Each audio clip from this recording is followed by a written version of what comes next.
Hey guys, Spencer at Z1, here today to cover Z1's 400 horsepower pack. This is for the 3.7, of course, like 370Zs and G37s and the like. This fits rear-wheel drive models, and really is a race-oriented package. It comes complete with a set of Z1 headers. This is DE flange, which requires you to run DE test pipes. This is off-road pipe. It's really meant as a race package. Also, kit includes our Z1 ported reprofiled plenum. Why do we call it the Z1 400 horsepower pack? People ask. Get that question a lot. It's because it commonly, so benchmark achieves 400 crank horsepower.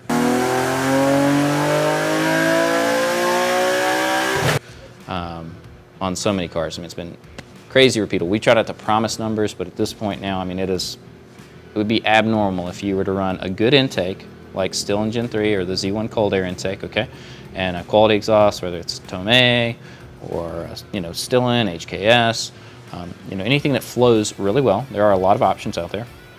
Some not so much, but a lot of good quality options. You pair that with the kit and have the car tuned. It is not uncommon at all to see the wheel horsepower after drivetrain loss to generally be in excess of 320 horsepower, even on earlier models. Really common, if we've kind of got one fully bolted, to see horsepower in the 335-ish range, maybe 340. In the later models, we're starting to see them like even higher. Really not uncommon. This pairs well pretty much with any upgrades you're going to put onto the car, and boost efficiency on that engine, really high. So where we are seeing stock cars, early models like 09, 10, 11, 370s, you generally will start life spinning the roller to about 272 horsepower here.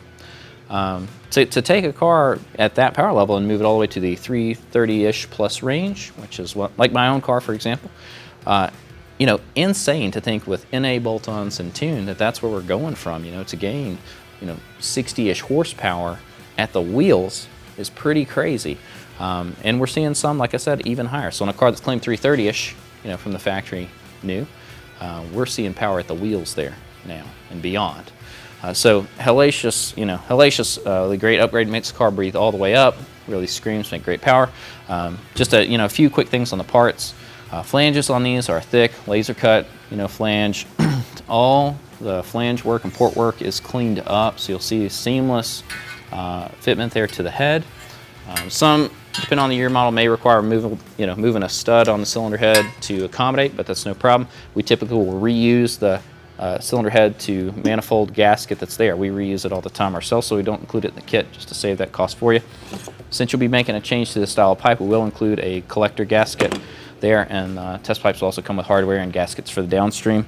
That fabricated collector and unequal length is just unmatched in the aftermarket, and especially for cars that are using the revs all the way up the short runner is really what benefits these the best, and we love to see that. So Z1 headers pair great with our mandrel bent, stainless steel, again all TIG welded. You get a non-fouler on there to help keep it clean, branded for you as well to see. Again, we keep all those joints super clean and hold up for you just fine under the harshest race conditions, which I think we have proven that.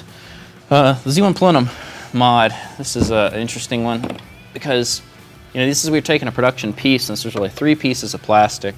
We'll do a video feature on these really in depth for you, but basically these come in at a few different grades of assembly, we'll say. The 3 different parts, basically like a sandwich.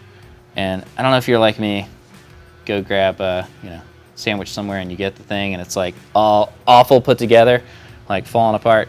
You have one job, just like make the sandwich, right? Jesus. You know what really grinds my gears? You, America. There's different grades of assembly too. Everything's got tolerance at the production scale. So with the 3 parts, it's not uncommon for us to see plenums that may have shift or twist, at the limits of whatever their tolerance is for assembly. So what that means for the end user is that between those 3 pieces of the stack, you can have really bad offset, like kind of ledges, parts of construction where the mold doesn't meet up just right. Also, there are a lot of contours that, due to the construction of some molds, they just can't make. So there are a lot of places, where we will do significant reprofiling and material removal that we've found proven to work. It's in some obscure places. It's required some specially created tools.